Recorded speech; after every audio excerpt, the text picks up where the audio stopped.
igu filan jacaylkaago iga badanag joogaago yaraan ku waayana qalbiganka ooyahay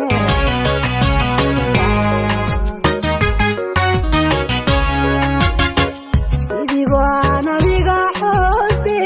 egmadaada ugu